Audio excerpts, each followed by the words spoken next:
ભાવનગર શહેરમાં ફરી એકવાર કોન્ટ્રાક્ટરોની બેદરકારી કારણે ગુજરાત ગેસની લાઇન તૂટતા ગેસ લીકેજની સમસ્યા સર્જાઈ હતી। ભાવનગર શહેરના વાઘાવાડી રોડ પર એચડીએફસી બેંકની બાજુમાં આવેલા ખાંચામાં પાણીની લાઇન નાખવા માટે જેસીબી દ્વારા ખોદકામ કરવામાં આવી રહ્યું હતું। તે સમયે ગુજરાત ગેસની પાઇપલાઇન તૂટતા ગેસ લીકેજ થતા નાસભાગ મચી હતી। જો કે ઘટના અંગેની જાણ તાત્કાલિક ફાયર વિભાગ તેમજ ગુજરાત ગેસની કરવામાં આવતા ફાયરનો કાફલો તાત્કાલિક ઘટના સ્થળે પહોંચ્યો હતો તેમજ ગુજરાત ગેસ દ્વારા લાઇન બંધ કરવામાં આવી હતી, જેના કારણે મોટી જાનહાનિ ટળી। જો કે મહાનગરપાલિકાના કોન્ટ્રાક્ટરો દ્વારા વારંવાર આ રીતે બેકાળજીપૂર્વક ખોદકામ કરવામાં આવતું હોય, જેને લઈને વારંવાર ગેસ લાઇન લીકેજ થવાની સમસ્યાઓ સર્જાય છે અને મોટી દુર્ઘટના સર્જાવાની દહેશત રહે છે। Ghanshyam Ratnu, Bhavnagar fire brigade sub fire officer.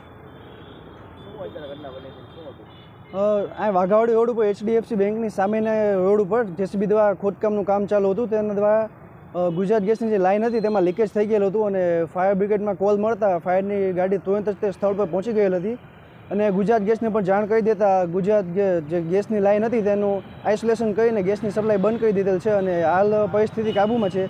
કોઈ પણ જાનહાનિ કે ઈજા થયેલ નથી અને કોઈ પણ ખતરા જેવું અહીં દેખાતા નથી। ગાડીને રિટર્ન કરી દીધેલ છે।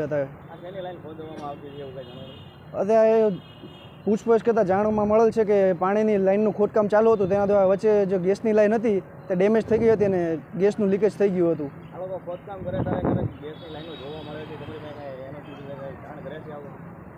આ મ્યુનિસિપાલિટીનું જે પૂછતા કામમાં જાણવા મળ્યું છે તેમ કહે છે કે સરકારી કામ ચાલુ હતું ને જો પાણીની લાઇન ખોદતા તેમાં જેસીબી દ્વારા આકસ્મિક રીતે લાઇન તૂટી ગયેલ છે, તેમને પણ જાણ નહોતી આના વિશે।